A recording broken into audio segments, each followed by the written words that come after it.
During a recent conversation with DJ Drama on Revolt, Pharrell Williams made a surprising confession. He revealed that one of his biggest creative regrets is not having a verse on Kendrick Lamar's Alright. Hey cousins, welcome back to the crib. Your favorite cousin Monie here. Please smash the like button, hype this video up, and share it with someone you love. So Pharrell explained that when Alright was being made, he intentionally stepped back because he felt the moment belonged to Kendrick. He didn't want to overshadow what Kendrick was trying to say, so he limited his contribution to the production and that unforgettable hook. Looking back, though, he admits it's one of the few creative decisions he still regrets to this day. Roll the clip. Part of a song that, when it comes to protests and when it comes to movements and moments, will go down in history. How does that feel? Like, a student in the game, growing up in hip hop, when we think about the police, fight the power, you think about Alright.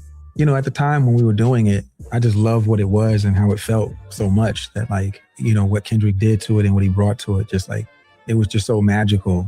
I was supposed to be featured on it. That's my voice on the chorus, obviously. Mm-hmm. But I don't know what was going on in my brain. I was like, no, I don't want to be featured. This is his moment. And I wasn't in the video. I don't know what I was thinking. Do you regret? To this day, I thought I was being generous. Gotcha. Like, let me stand back because this is his moment. I mean, he was already like fireball hot when I first heard his mixtape Section 80. Mm-hmm. So I wanted to just not be in the way of that. Yeah, I was tripping. That was not smart. Now, before we get into Pharrell's comments, can I just ask a question real quick? Since when did DJ Drama become a journalist? I'm curious. I swear, everybody and their mama got a podcast now, and somehow they are landing all these major interviews. That is just so interesting to me when there's actual journalists fighting for scraps out here right now. But I'll get back to the story. I don't want nobody calling me a hater, so let me hush. Let me get back to Pharrell, because in all honesty, I think Pharrell made the right call. Don't get me wrong, I would never turn down a Pharrell verse, right? He's one of the greatest artists and producers we've ever seen, but Alright didn't need a verse from him. His presence is already felt throughout the record. The production is timeless, the hook is iconic, his fingerprints are all over the song.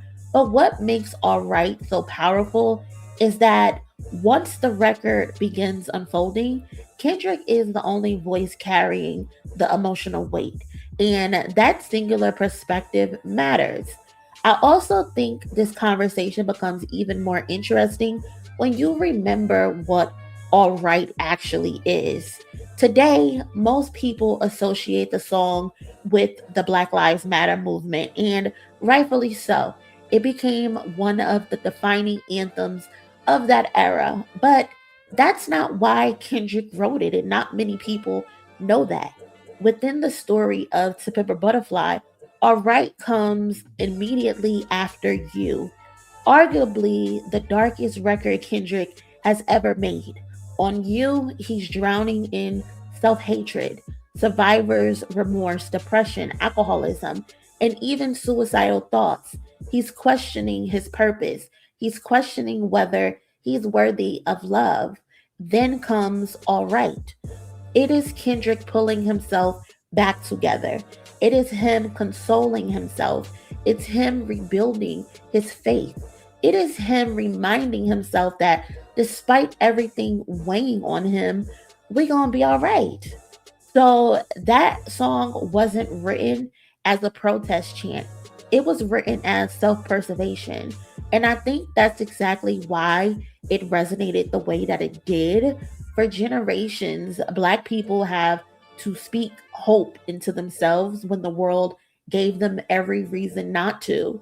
We've had to comfort one another through grief, injustice, disappointment, and uncertainty. Kendrick simply captured that tradition in a song. Then history caught up with the music. When protests erupted across the country, people naturally gravitated towards Alright. It wasn't because Kendrick sat down and said, I'm going to write a protest anthem for the movement. No, that's not what happened. It became the anthem because the message already existed. People heard themselves in it.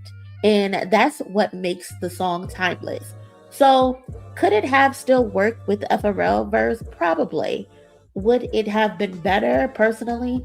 I don't think so. Sometimes the greatest creative decisions isn't knowing what to add, it's knowing when to leave something alone. So by stepping back, Pharrell gave Kendrick the space to tell an uninterrupted story. His hook gave the record hope. His production gave it life, and then he trusted Kendrick to carry it across the finish line. And looking back, I don't think that's something to regret. I think it's one of the reasons All Right became one of the most important hip hop records of the last decade. So, with all love and respect to Pharrell, thank you for resisting the urge to add that verse because some songs happen exactly the way that they are supposed to. So, cousins, let me know your thoughts down in the comment section. Would you want a version of All Right with a Pharrell verse, or do you like it the exact way it is? Let me know in the comments. Again, like this video, hype this video, and share it with someone you love. And I will catch y'all in my next one.